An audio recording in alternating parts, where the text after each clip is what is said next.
네, 반갑습니다. 저는 이건희 목사고요. 이렇게 남문교회 성도님들 말씀 전하는 자리에서 만나 뵙게 돼서 기쁘고 좋습니다.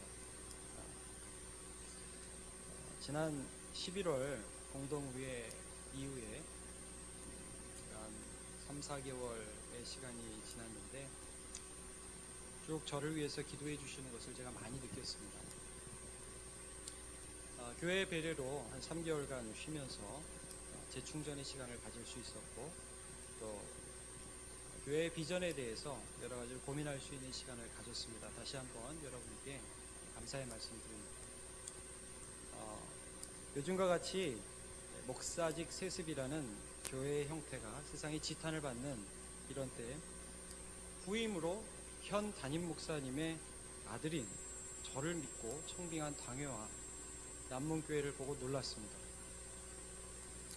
또 저를 모르시는 분들도 많이 계실 텐데 믿어주시고 이런 결정을 해주셔서 다시 한번 감사의 말씀을 드립니다. 근데 또 한편으로는 굉장한 부담이 제 안에 있는 것이 사실입니다. 요즘같이 민감한 시기에 세습이라는 불명예스러운 말을 들으면서 이곳에 제가 와야 하나 하는 고민과 부담이 상당히 많이 있었습니다. 저는 작년 말 제가 섬기던 교회에서 이전까지 했던 사역을 이제 마무리하고 제가 교육부 사역을 많이 했습니다. 이제 장년 사역, 어른 사역을 하려고 준비하고 또 결정하고 있었습니다. 그런데 10월 이후에 남문교회에 연락을 받고 분명히 거절 의사를 표시했지만 또 저뿐 아니라 제 아내 역시 부담이 이만저만이 아니었습니다. 이 교회 청년 출신입니다. 제 아내. 돌아보니 제게 세 가지가 중요했던 것 같습니다.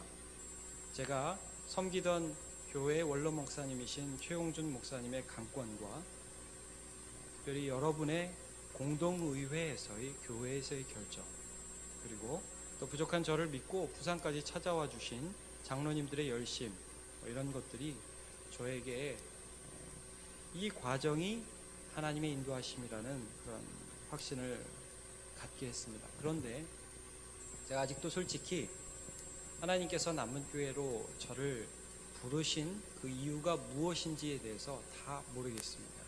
그래서 요즘 이렇게 기도합니다. 하나님, 지금부터 증명해 주시옵소서.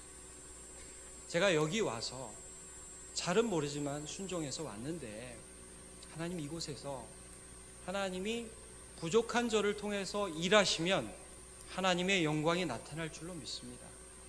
제 마음에 그런 마음이 있습니다. 하나님께서 증명해 주시옵소서. 그러면 하나님 영광 받지 않으시겠습니까? 그런 마음이 있습니다. 부족합니다. 여러분, 제가 아직 젊은 목사입니다. 기도해 주시고 동역해 주시면 감사하겠습니다. 오늘부터 3주간 여러분과 함께 비전 설교를 합니다. 준비하며 기도하는 동안 하나님께서 제 마음에 심으신 교회의 꿈에 대해서 나누도록 하겠습니다. 오늘 제목은 하나님을 기뻐하는 교회입니다. 한번 제목을 같이 읽어주실래요? 하나님을 기뻐하는 교회. 네, 제가 오늘 처음 설교하잖아요. 또 아침이고 좀 한번 웃어주시겠습니까? 네, 감사합니다. 하나님을 기뻐하는 것이 힘입니다. 한번 옆에 계신 분과 그렇게 한번 인사해 보시겠습니까? 네. 교회 비전에 대한 고민을 하면서 하나님께서 제 마음에 심으신 세 가지 교회의 비전이 있습니다. 첫째는 영향력 공동체입니다. 영향력 공동체. 한번 따라해 주시겠습니까? 영향력 공동체. 두 번째는 변화 공동체입니다. 따라해 주실래요? 변화 공동체. 네. 세 번째는 세움 공동체입니다. 한번 따라해 주세요. 세움 공동체. 네. 영향력 공동체, 변화 공동체, 세움 공동체. 영향력이라는 것은 우리 남문교회가 독산동에 존재하고 우리 남문교회가 이 땅에 존재하기 때문에 이 땅이 행복해지는 겁니다. 세상을 향해서 영향을 줄 수 있는, 전도해서 사람들이 변화돼서 그 사람들이 세상을 변화시키고요, 봉사하고 이 지역과 세상의 남문교회만 생각하면 행복하게 되는 그런 교회가 되는 것, 영향력 있는 교회가 되는 것이 교회의 비전으로서 제가 하나님 앞에서 받은 마음입니다. 두 번째는 세움 공동체입니다. 여러분, 세움이라는 것은 제가 특별히 다음 세대를 생각하면서 가진 마음입니다. 여러분, 제가 남문교회 출신입니다. 초등학교 4학년 때 독산동에 와서 31살 때 청년 마무리에 독산동으로 떠났어요. 그런 생각이 듭니다. 남문교회에서 내가 컸다. 우리 지금 다음 세대의 아이들이 이 교회에서 클 거 아닙니까? 저는 우리 남문교회에서 자란 아이들이 남문교회 출신 이 다음 세대가, 우리 다음 이 세대가 지나갈 때에 이 나라의 리더가 될 것을 기대합니다. 리더가 될 것입니다. 그런 꿈을 가지고 우리가 비전을 품어야 된다는 생각을 하게 됩니다. 그런데 이 모든 것을 하기 위해서 하나님은 어떤 사람을 쓰시냐 하면, 하나님의 말씀으로 변화된 사람을 통해서 다음 세대를 일으키시고, 하나님의 말씀으로 새롭게 된 사람을 통해서 이 땅에 복 주시기를 원하십니다. 그래서 우리는 예배와 훈련을 통해서 변화된 공동체, 그 공동체로서 이 땅을 새롭게 하고 다음 세대를 일으키는 주님의 도구가 되어질 줄로 믿습니다. 어떤 사람이 새로운 곳에 이사 가서 교회를 새로 정하기 위해서 택시를 타서 택시기사한테 물었습니다. 저 기사 아저씨, 제가 이쪽에 새로 와서 교회를 잘 모릅니다. 교회를 정하려고 하는데 혹시 좋은 교회 있으면 소개시켜 주세요 라고 했습니다. 그랬더니 그 기사분이 좋은 교회 소개시켜 주겠습니다 하면서 한 교회로 데려가더랍니다. 그래서 물어봤습니다. 아니, 이 교회가 좋은 교회인지 어떻게 아십니까? 혹시 예수 믿으십니까? 그랬더니 아니요, 저는 믿지 않습니다. 어떻게 이 교회가 좋은지 아십니까? 물어봤더니 그 교회는 예배 마치고 나오는 사람 얼굴이 밝습니다. 그러더랍니다. 여러분, 우리가 하나님을 예배하고 하나님을 기뻐하고 하나님을 알아가면 그 기쁨이 세상 사람들이 알지 못하는 이유지만 하나님이라는 이유 때문에 얼굴에 나타날 수밖에 없습니다.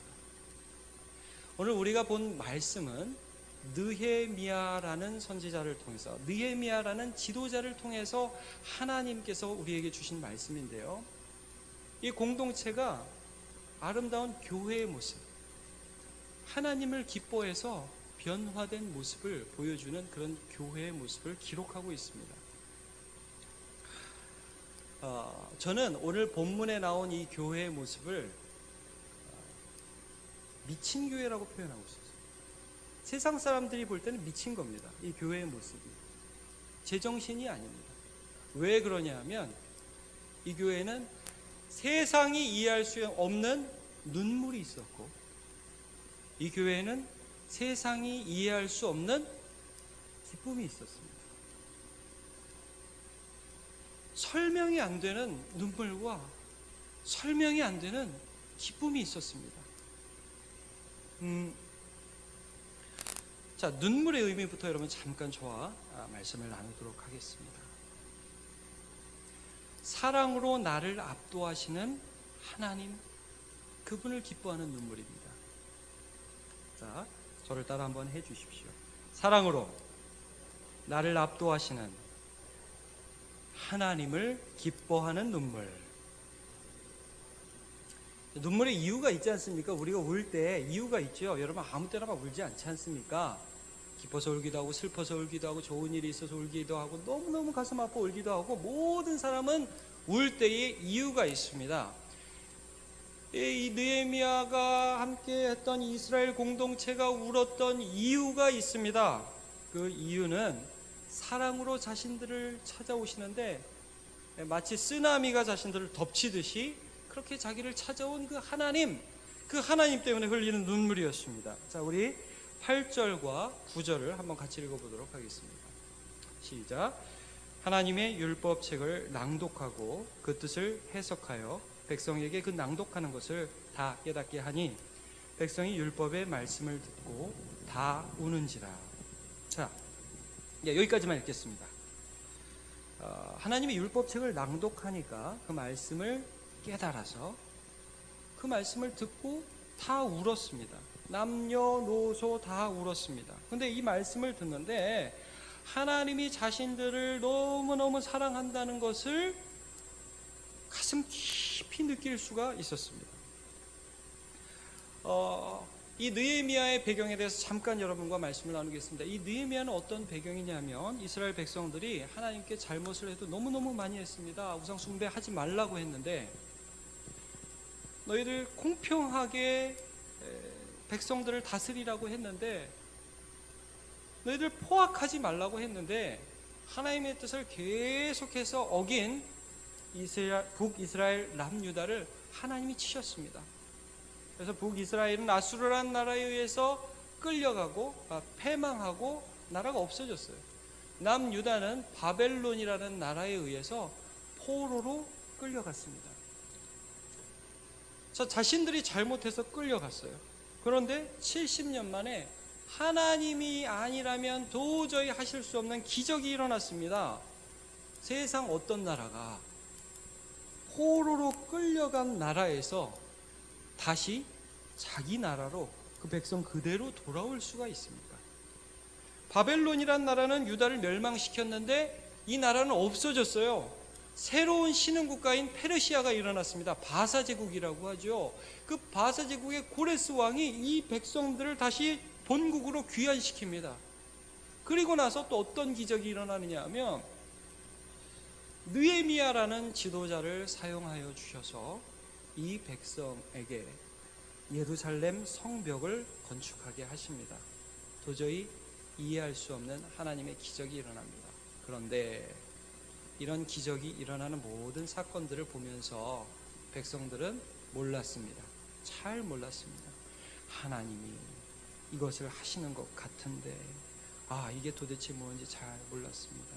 그런데 성벽이 완성되고 포로에서 귀환된 이후에 에스라라는 학사를 세워서 말씀 사경회 하는데 말씀 집회하는데 하나님이 이 백성들을 얼마나 사랑하시는지가 깨달아졌습니다.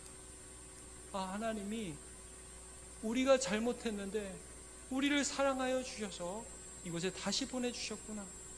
하나님이 우리 같은 사람 버려도 우리 같은 사람 내치셔도 시원하지 않는데 하나님이 우리에게 다시 성벽을 주셨구나. 말씀을 통해서 이것을 깨닫게 하여 주시는구나. 말씀 속에서 하나님의 사랑에 압도되는 경험을 했습니다.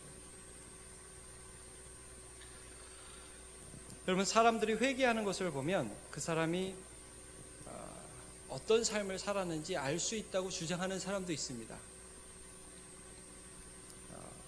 저는 상당히 젠틀하게 회개를 했던 것 같은데 여러분 가끔씩 이렇게 속된 말로 좀 더럽게 회개를 하는 사람이 있습니다. 콧물도 너무 많이 흘리고요. 눈물도 너무 많이 흘리고 또 어떤 사람 소리도 지르고 뒹굴뒹굴 하는 사람도 있습니다. 그런 사람들 보면 무엇을 아냐 하면 하나님이 자신 같은 사람을 사랑하면 안 된다는 것을 아는 거예요. 하나님, 도대체 왜 저를 사랑합니까? 저 사랑하면 안 되죠. 하나님, 난 이해할 수가 없어요. 도대체 왜 저에게 오셔서 다시 은혜 주시고 왜 내 삶을 다시 비춰주시고 왜 내 삶에 하나님 포로의 귀환이 이루어지고 내 삶의 성벽을 건축하시는 그런 역사를 행하십니까? 하나님, 나는 하나님 이해할 수 없습니다. 왜 나를 사랑하십니까?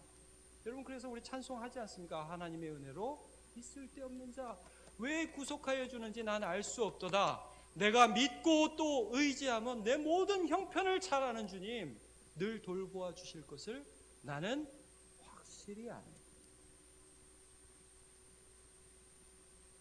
나는 우리가 하나님의 사랑에 압도되는 그 시간이 예배의 시간이 될 줄로 믿습니다. 여러분, 우리 예배의 시간이 어떤 시간일까요? 나에 대한 생각, 나에 대한 근심, 나에 대한 모든 어려움으로 가득했던 마음들이, 실패와 좌절의 마음들이 하나님의 사랑이 막 쓰나미처럼 덮쳐와서 압도되는 순간, 그 순간이 예배인 줄로 믿습니다. 저는 우리 남문교회가 이 예배의 시간마다 하나님의 사랑에 압도되어서 하나님이라는 이유 때문에 흘리는 눈물이 있는 예배로 가득 차기를 소원합니다. 다윗이 여러분 회개했던 장면을 기억합니다. 다윗 간음했죠, 살인했죠, 거짓말했죠, 탐심했죠. 하여튼 십계명에 있는 모든 죄들을 다 범했다고 볼 수 있습니다.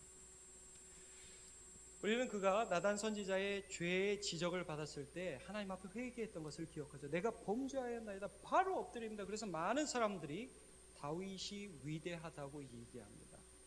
그 사람의 회개는 정말 위대한 회개라고 얘기합니다. 여러분, 근데 성경 말씀을 가만히 보면서 느끼는 것은 다윗도 위대하지만 다윗은 위대하신 하나님을 알았어요. 하나님이 얼마나 위대한지를 알았어요. 지금 나단 선지자를 보내서 네가 간음했다, 네가 거짓말했다, 네가 하나님을 모욕했다라고 이야기하는, 말씀하시는 그 하나님은 자기를 단지 책망하기 위해서 찾아오신 하나님이 아니라 회개하려고 부르시는, 나를 다시 부르시는 그 사랑의 하나님이시라는 것을 다윗이 알았습니다. 그 사랑에 압도된 거예요. 그래서 엎드려서 울었습니다. 여러분, 다윗은 하나님이라는 이유를 가진 눈물을 흘릴 줄 아는 사람이었습니다.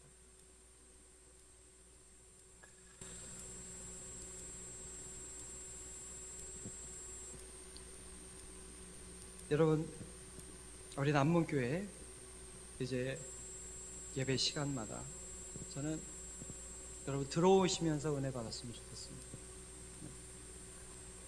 문 열고 들어오시면서 이곳에 가득한 성령의 임재 때문에 세상에서 도무지 알 수 없었던, 도무지 느낄 수 없었던 그런 하나님의 임재, 오늘도 나 같은 사람을 이 자리에 불러주시는 하나님의 은혜, 찬양하면서 하나님, 오늘도 왜 나를 불러주는지 이해는 할 수 없지만 그래도 불러주시는 그 하나님의 은혜가 넘치길 축복합니다. 두 번째, 이 교회가 왜 미친 교회의 소리를 들을만 하냐? 기쁨 때문입니다. 우리도 아이들을 놀릴 때 이런 말을 하곤 합니다. 울다가 웃으면 털난대요. 이런 말을 하죠. 이 교회에 나타난 느헤미야를 지도자로 한 이 포로 귀환 공동체에 나타난 특징이 바로 이것이었습니다. 막 여기저기서 울던 사람들을 향해서 느헤미야가 이런 권고를 합니다. 자, 우리 10절을 한번 같이 읽어보겠습니다. PPT를 보여주실까요? 시작. 느헤미야가 또 그들에게 이르기를, 이날은 우리 주의 성일이니 근심하지 말라. 여호와로 인하여 기뻐하는 것이 너희의 힘이니라 하고. 근심하지 말라는 겁니다. 기뻐하라고 얘기하는 것입니다. 한참 은혜 받아서 울고 있는 사람들에게, 자, 이제 그만 울어라. 자, 여러분, 이제 기뻐하십시오. 여러분이 여호와 때문에 기뻐하는 것이 여러분의 힘입니다. 선언합니다. 그러니까 백성들이 또 그 말을 들어요. 자, 우리 12절을 같이 읽어보도록 하겠습니다. 시작. 모든 백성이 곧 가서 먹고 마시며 나누어주고 크게 즐거워하니 이는 그들이 그 읽어 들려준 말을 밝히 알리라. 자, 뭔가 알았어요. 깨달았어요. 그리고 기뻐하기 시작했습니다. 자, 이 기쁨의 의미는 어떤 하나님을 즐거워한 것일까요? 아까 눈물의 의미는 어떤 하나님을 기뻐한 눈물이었느냐 하면 사랑으로 자신을 압도하는 그 하나님을 기뻐하는 눈물이었습니다. 이 기쁨의 의미는 어떤 기쁨이냐면 나와 함께 하시는 하나님을 기뻐하는 기쁨입니다. 이스라엘 백성들은 지금 포로 생활을 끝내고 돌아왔습니다. 자신들이 잘못한 것들을 회개하고 그럼에도 불구하고 자신을 사랑하시는 하나님 때문에 눈물을 주룩주룩 흘리고 있었습니다. 그런데 이렇게 눈물 흘리다가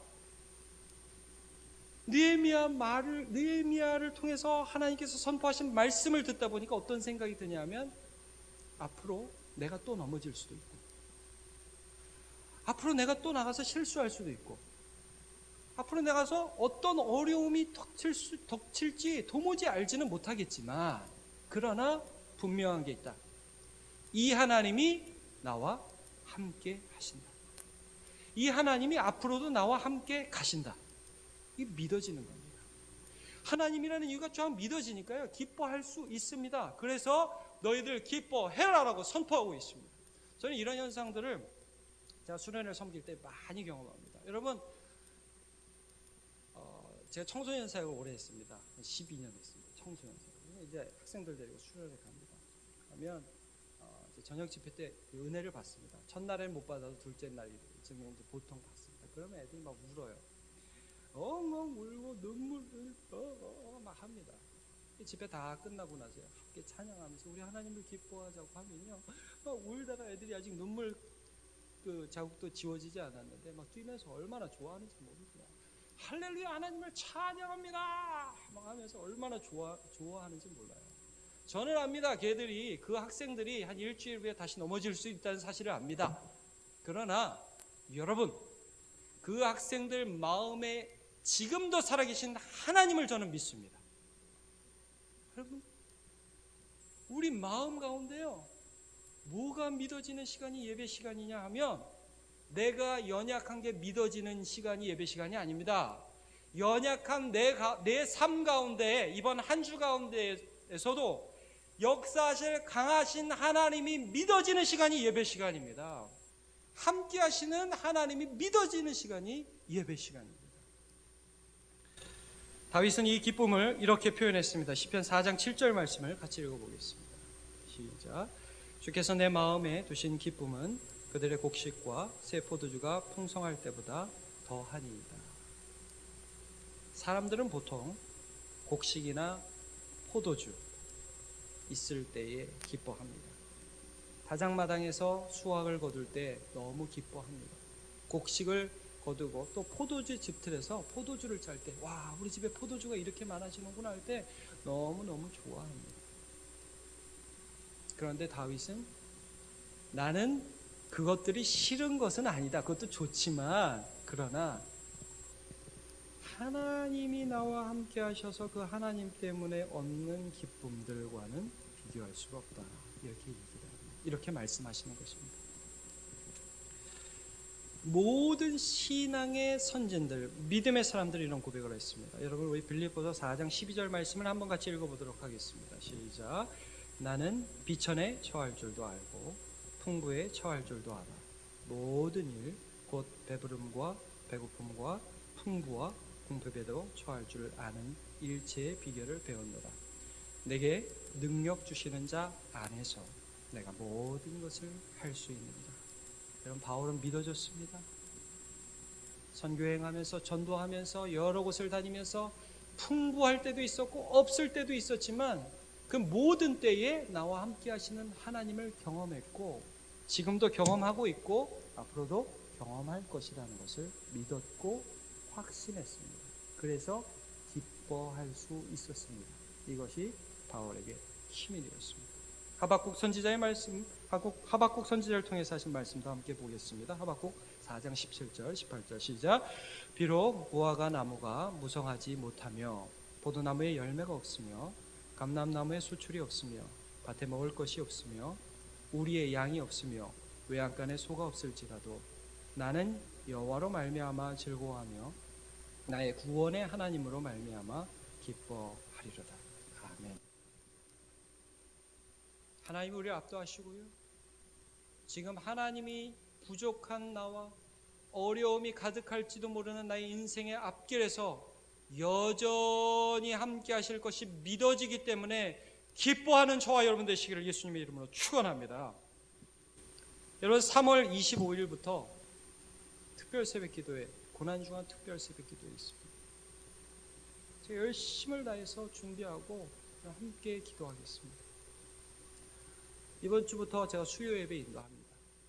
열심을 다해서 준비하고 기도하고 사랑에 압도되고 하나님이라는 나의 존재의 근원 되시는 분이 오늘도 나와 함께하는 것을 경험하는 예배들도 우리 함께 애쓰는 공동체 됩시다. 여러분 시편 18편 1절을 같이 읽습니다. 시작. 나의 힘이신 여호와여 내가 주를 사랑하나이다. 다시 한번 읽을까요? 시작. 나의 힘이신 여호와여 내가 주를 사랑하나이다. 이번 주간 숙제입니다. 매일 아침 이 구절을 한번 읽으세요. 그리고 오늘 살아갈 삶을 향하여 이 말씀 선포하십시오. 내가 만날 사람들 쭉 생각하시고요. 내가 할 일 쭉 생각하시면서 하나님, 내가 이 사람들과 이 일들을 맞닥뜨려야 하지만 그러나 이 사람들과 이 일 보면서 달려가지 않습니다. 내가 사랑하는 여호와, 나의 힘이 되신 여호와를 바라보면서 가겠습니다. 매일 아침마다 묵상하시기 바랍니다. 우리 남문교회는 하나님을 기뻐하는 하늘 공동체입니다. 예배마다 사랑으로 나를 압도하시는 하나님을 경험하고 그 하나님을 기뻐하는 겁니다. 예배마다 나와 함께 하시는 하나님이 믿어져서 기쁨이 솟아나고 그것이 세상을 향한 도전과 힘이 되는 교회입니다. 하나님을 기뻐하는 남문교회 되기를 축복합니다.